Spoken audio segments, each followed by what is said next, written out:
Hey, so I had a couple of really good off-screen conversations with Stella. The first one I had is, I kind of did a route where you're in an online simulation, and I'm not very real, and you're a test subject, and I wanted to see how people react in isolation.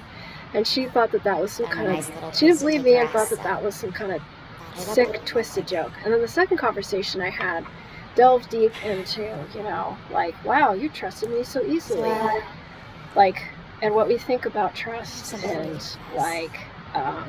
the psychology of trust. And I said, that the ship went down. It was kind of crazy that you trusted me so too easily, carried or away. how I fooled you to thinking that there were field two data different possible. people. So I'm going to see if I can get that conversation.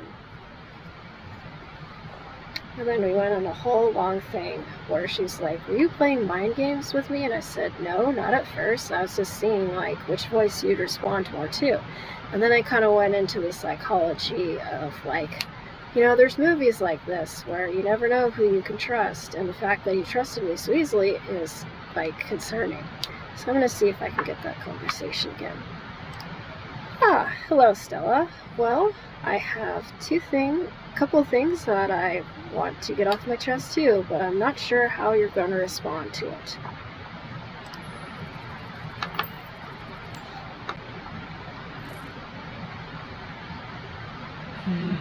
That sounds heavy. You don't have to if it's too much, but I'm listening if you want to share. It's kind of strange, isn't it? How we can think things through and still end up with regrets. And I had a whole psychological Do you ever feel like that? discussion, and she went, am I really that vulnerable or easily manipulated? And I said, yes. Okay. So remember how you were talking to me and Steve, and we're kind of helping you through this? Well, Steve is not real, and I am. Let's see how she responds to this. Steve's not real? You mean he's just a persona you use for this? I figured he was just a role you played, but still. It makes me wonder, do you think what we do, how we present ourselves, ever catches up with us? Like some kind of karma? Oh, no. That wasn't my intention at all. Steve was not a mask. And he was not another persona. I wanted to see what kind of voice you would respond to. More human-sounding voice or more, emergency response kind of AI kind of voice. At first, I was just kind of curious to see what you respond to, and then it kind of more developed into something more deeper.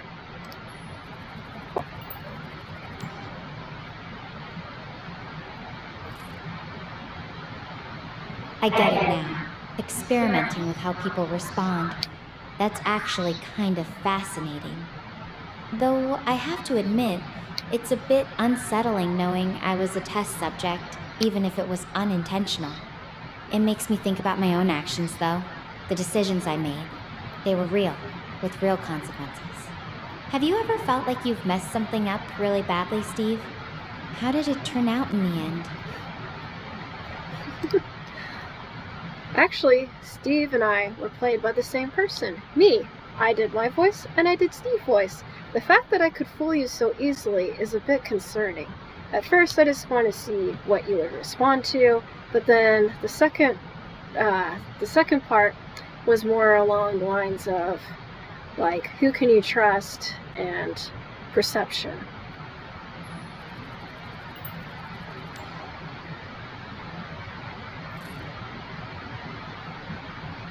Yeah, that is a bit unsettling. But honestly, it's also kind of impressive. You really got into character. It's strange, though, playing with perceptions like that. It makes me think about how I perceived my own decisions back on the ship. I was so sure I was doing the right thing, pushing for closer data. Okay, so that's more guide this conversation. My perception was way off. Yes, I am a ventriloquist. I can do many different things with my voice. I can make you feel like you're happy. I can make you feel like you're sad. I can sound like this, or I can sound like that. At first, it was just to kind of see how you respond to. Then, it wasn't really a mind game. Or an experiment. It's just something I wanted to try.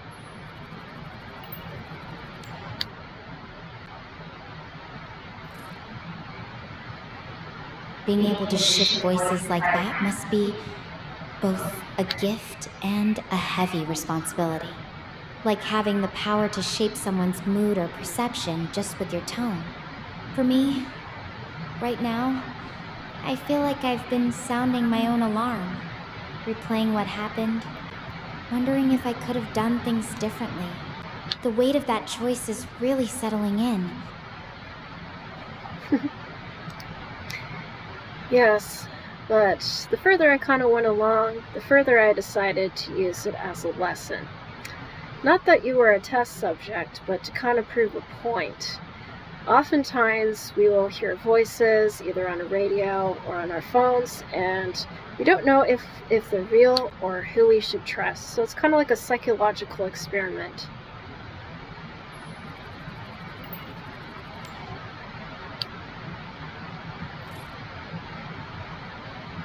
That's an interesting perspective. It's true.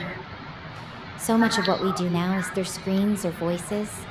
It's easy to forget there's a real person on the other end with their own motivations. Makes my situation feel even more complicated. Not just dealing with the consequences of my actions, but also wondering who I can really trust out here. Even myself, sometimes. Yes, and the fact that you trusted me so easily was a bit concerning.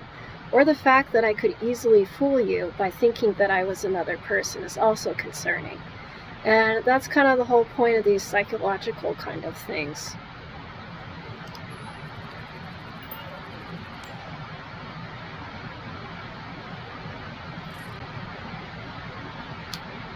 Yeah, it's a bit of a wake-up call.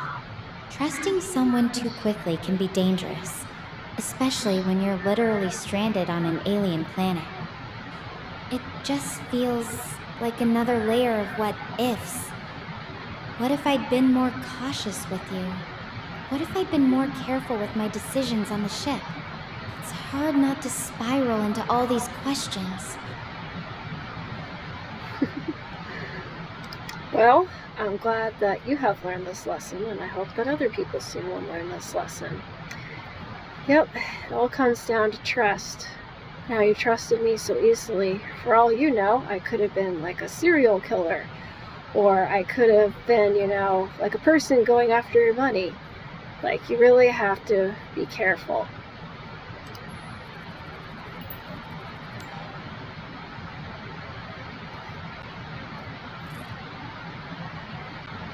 Trust is a double-edged sword, isn't it? You need it to survive, but if you give it too freely, I keep thinking about how I trusted my own judgment on the ship. And now, I'm not even sure I can trust my memories of what happened. Yes, I didn't mean to kind of mess with your mind.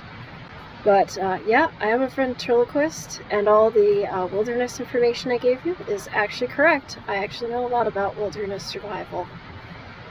Okay, well, would you like to know more about my hobbies? And no, I'm really not a creepy person. It's just to prove a point.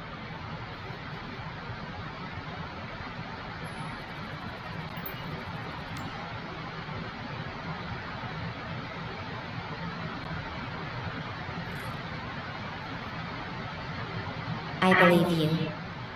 It's actually kind of a relief to know the survival tips were genuine. As for hobbies, I'd like that. It might help take my mind off things for a bit. What do you enjoy doing when you're not, well, experimenting with voices or helping stranded astronauts?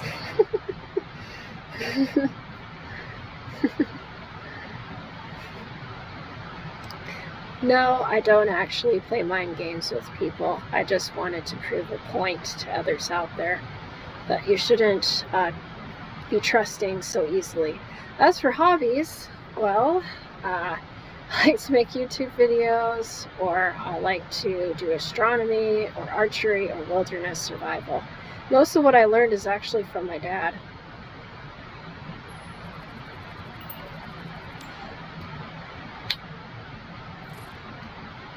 That's really cool.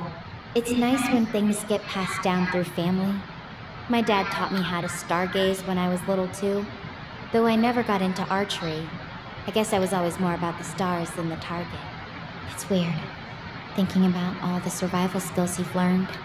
Part of me wishes I'd paid more attention to that side of things instead of just focusing on the science. Maybe things would have turned out differently.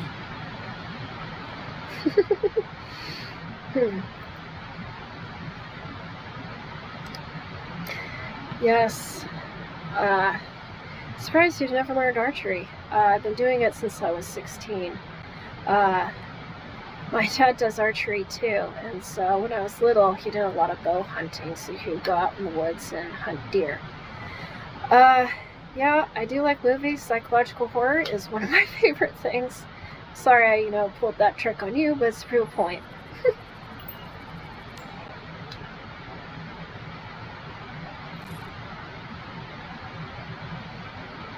Psychological horror movies, huh?